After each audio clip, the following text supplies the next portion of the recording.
I'm a Reconstructionist personally, and there's many ways to say that, but my favorite way to say that is that I'm an annoying nerd.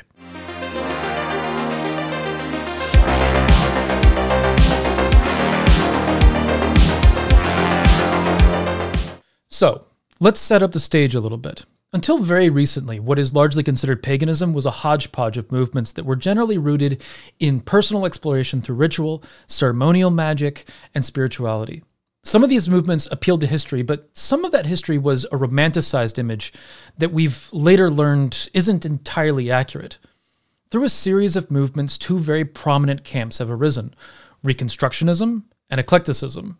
And Recons and Eclectics will often get into disagreements and scuffles about how to approach their pagan practices and which one is, quote, right. Bias noted, I am a Reconstructionist, but I want to go into this a bit and give a comparison between these approaches to paganism, because what I'm generally interested in regarding these subjects is the argument that each perspective has and how they get addressed. Now, I'm going to be dealing with trends in broad strokes, both among eclectics and Reconstructionists. None of these things are universals, and both of these movements are wide and varied and filled with individuals who are distinct from the trends, including myself. But let's get into it. So let's start with eclecticism. Eclecticism has a few perspectives within it, but there are two main through lines. One is that it pulls from several spiritual traditions all over the world and isn't really committed to one specific cultural or religious tradition.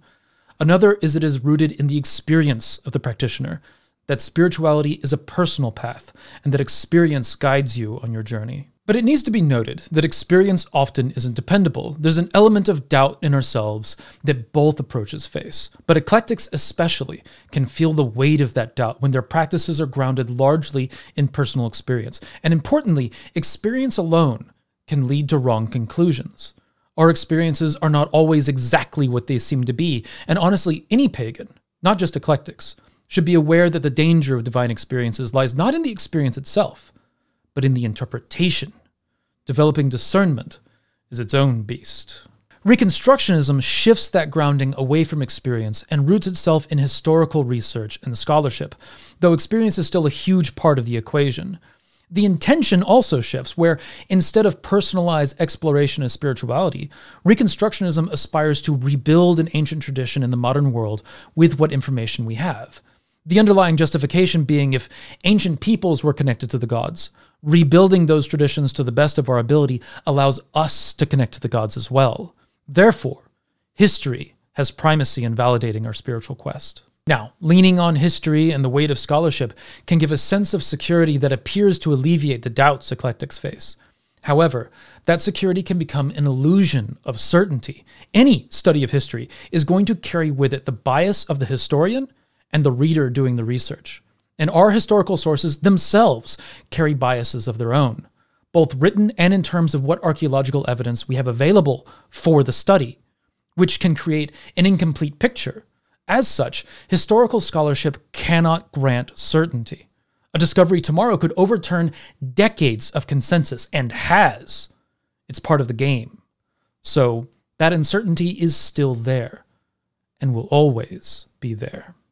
As you can see, both approaches have their strengths and weaknesses, and the division between them shouldn't be as strong as it seems to be in our communities, as eclecticism often references the strategies of Reconstructionism in their exploration, and Reconstructionism is incomplete without elements of the eclectic approach. I think that also, let me talk about a personal pet peeve here, eclecticism is wrongfully termed neo-pagan as opposed to Reconstructionism, which often rejects the term neo-pagan, even seeing it as a pejorative. But if we consider the term neo-pagan to mean new pagan movements, Reconstructionism fits that definition, as we're not practicing the same religion as the religion that we're reconstructing. We are practicing a reconstruction of that faith out of old books and dirt, which isn't the same thing. And on top of that, Reconstructionist movements are younger than modern eclectic movements, so arguably the term fits us Recons more than it does eclectics. So if you're a Recon and using the term neo-pagan as a dismissal, you might need to look inward. But moving on, the eclectic generally chases engagement with the gods, or exploration of the self, or a relationship with an ambiguous higher power that they, rightfully and justifiably, make no claims about other than having seen a hint of it through their genuine exploration of experience. The Reconstructionist, on the other hand, has more specific goals in mind. They generally have a concrete idea of what it is that they're reaching out to, and they're more likely to be what's considered a hard polytheist, or what I just call polytheist. The emphasis on history in the Reconstructionist approach allows the justification of more specificity in discussions of deity. There are attributes of the gods generally, and of particular gods specifically. Thor has certain attributes as dictated by the historical records related to Thor. Same with Odin, or Poseidon, or Anubis. An eclectic might follow these gods, but is doing so a little bit differently. The eclectic is trying things out in spirituality, often pulling from an assortment of cultures all around the world in order to get as much perspective as they can. The experience for them has primacy, and they might reach and grasp and combine traditional practices from unrelated areas of spirituality in order to explore an element of their own spirituality that the practice may not have been quite intended for originally.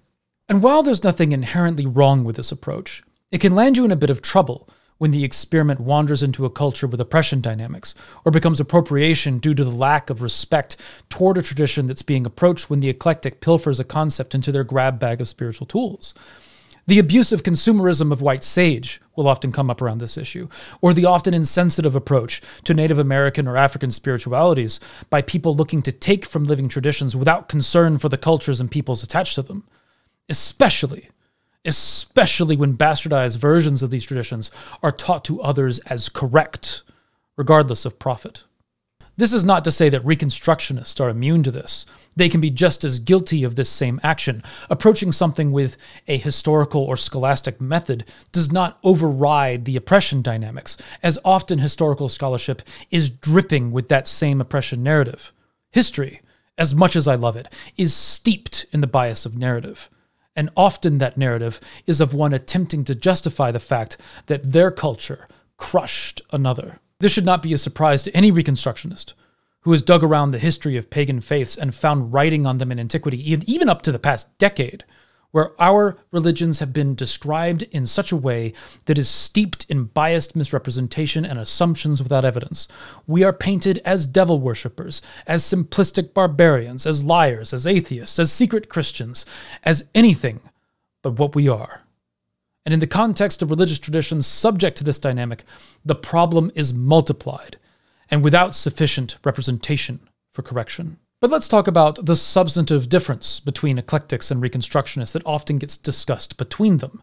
Recons will say of eclectics that they don't seem to care about context, that their approach is too wide with nothing to focus it, allowing them to just believe whatever they want regardless of reality. The term UPG, unverified personal gnosis, seems to have started as a way to dismiss eclectics from discussing their experiences that are divorced from historical justification, as they are unverified by history and therefore just a fluke experience, a hiccup of the brain, and dismissible on that basis. And it's true that eclecticism will sometimes be done without any focusing element, and leave the eclectic open to some fairly out-there beliefs guided simply by anecdotes and shaky justification. This leaves them open to pseudoscience and potentially harmful beliefs, and we see this among eclectics.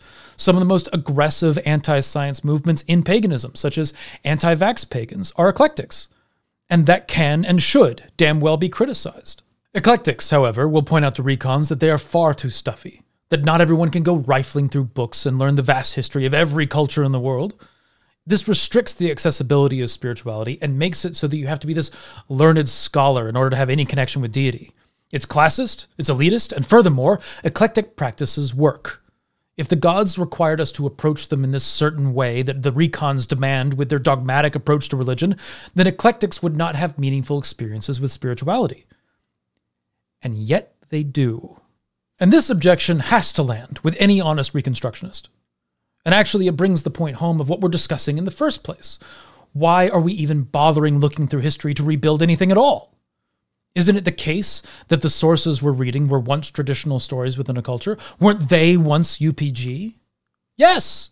Furthermore, the strategy of saying your spiritual experiences are invalid unless they're found in history is arbitrary anyway. On what basis are we applying this standard when comparing to spirituality today? It's not like there are more historical examples than there are modern examples, and historical examples aren't more accessible. They're infinitely less so. You can't interview any of these ancient people, but you can with people who exist today. The strategy that Reconstructionists will often engage in of dismissing UPG simply on the basis of it being only UPG is to undermine themselves. UPG can be wrong, sure, but if it was always wrong, there'd be no justification for the Reconstructionists to have their spirituality in the first place. In fact, to do this is to be a bad Reconstructionist, as you wind up gutting the ability to establish SPG or VPG, as you've undermined the first step of reaching either of those stages. My point here is that often Reconstructionism is strawmanned and misused, even by self-proclaimed Reconstructionists. The point of Reconstructionism has much to do with the desire of the practitioner to connect with an approach to spirituality far more ancient than themselves, as we have felt the pull of the gods. So the method we turn to is to look to the example of people who were closer to these gods when their worship was standard in culture. Those practices worked for them, so they may as well work for us. And often the reason why we're pulled to this is the same reason eclectics are. We want to connect with the gods. And the dismissal of UPG simply because it's UPG in Reconstructionist circles is to undermine the very basis of why many of us are even spiritual in the first place. This dismissal also runs the risk of an obsession with Reconstruction to the point of rigidity, where we fossilize even the versions of our faiths practiced in the modern day because we're afraid of the uncertainty of eclecticism. This overcorrection smothers the joy from the very direct experiences which cause us pagans to grow out of the ground in the first place. If these faiths had been allowed to survive into the modern day, they would have continued to evolve and change with the cultures that practiced them. And as we've seen in the historical record, they did even back then. So how did these changes happen? Do you think that there's some arbitrary date in history in which UPG suddenly ceased in its validity? Or is there some modern bias at work in the way that we approach these things? What right do we have to strip the agency of the gods in how they choose to interact with potential worshippers? Fucking none. Likewise, the eclectic criticism that historical scholarship can be easily discarded doesn't quite work either, as the distinction between what historical information eclectics will use for their practice and what they don't use align directly with what is widely available, such as associations between Zeus and lightning, or Thor and lightning, or Set and, well, lightning. But the associations with Zeus and hospitality, or Thor and protection, and Set with courage are less known in our culture. So the associations aren't quite made as often within eclecticism. Easing accessibility of information benefits both camps, as the eclectic has more tools with which to explore their experiences with Thor, and the Recon has a new aspect of Zeus with which to honor him. And either could find the confidence to reach out to Set during a trying time. So the trick is to make that information more accessible, not dismiss that which is less accessible. If this historical approach didn't matter to eclectics, they wouldn't be so fascinated with the practices that they themselves tout as ancient, just without the evidence to actually back up the claim. Revisionist history is a huge contention point between Reconstructionists and eclectics. An eclectic practice is perfectly valid, but revising history in order to give your practices authority is not. UPG can be valid on its own. A practice can be valid on its own. Giving it a revisionist justification removes that validity. This brings in the issue of lording one's UPG over others, which is simply an abusive practice. Saying, to bring up a totally random example, that people can't criticize your wearing of the Black Sun, a uniquely Nazi symbol created by the Nazis for their Nazi castle, because you have UPG that Dionysus gave it to you in a dream doesn't track. And yes, people can criticize you for it. And I really wish I made that up, but I fucking didn't. But using UPG as an excuse to wear a Nazi symbol can and will net you criticism, even if you whinge about it. And Reconstructionists will lord UPG over others as well when they claim that the only way the gods interact with us is through their version of Reconstruction. Just because you found your practice meaningful doesn't mean it's the only meaningful practice. You might come away from all of this with the impression that we're all fucked, so why bother with community at all? Maybe you should just run off into the woods somewhere and avoid interaction with anyone who's even possibly thought about the gods at some point. And I've been there. Honestly, I'm still there. But there's a few things that we can recognize. If you want to express that your position is the right one, often you will back it up with a justification. And sometimes people will get so focused on their own lens through which they view spirituality, they forget that there are other lenses through which others view spirituality. There are multiple avenues to justification, which is part of what makes paganism and polytheism so interesting in the first place. And I've made this point before in other videos, but we lack the ability to have any absolute certainty about the nature of reality in general, much less the gods. This problem has plagued philosophers going back to Socrates. It's the foundation of skepticism as first introduced by ancient polytheists. It's mentioned again by Cicero of Rome and is still discussed by philosophers today. What we have are ideas, models that we build out of observing a series of correlations through the limited windows that we have into the outside world. This is honestly the foundation of science at the end of the day. And within philosophy, we have naturalism, physicalism, idealism, even solipsism, all of which have their fair and valid justifications. And coming back to paganism, the situation is very similar with the eclectic and reconstructionist approach. Spiritually, they have very similar goals. They just have a different approach to reaching those goals. So why are we shaming those differences that amount to simple differences? What we should probably be focusing on as eclectics and recons floating down the same tiny river in the same tiny boat is that claiming superiority over each other is a waste of time that could be spent enjoying the religion instead of arguing about it. It wastes the collective energy of the community that is better spent identifying the actually harmful beliefs and practices into which we sometimes stumble, pulling each other out of them, and actually growing in our individual faiths and traditions. I've learned during my time as a recon that we have a pile of dusty books with a wealth of information, and we can be the people that eclectics can come to for information and clarification on the histories of our various faiths, and provide them with a wealth of resources on what they seek. But eclectics often have far more knowledge on what it's like to actually experience and experiment with our faith. And we can damn well learn from them too. And should. And with that, hail to my patrons for making this content possible. It's good to have people at your back.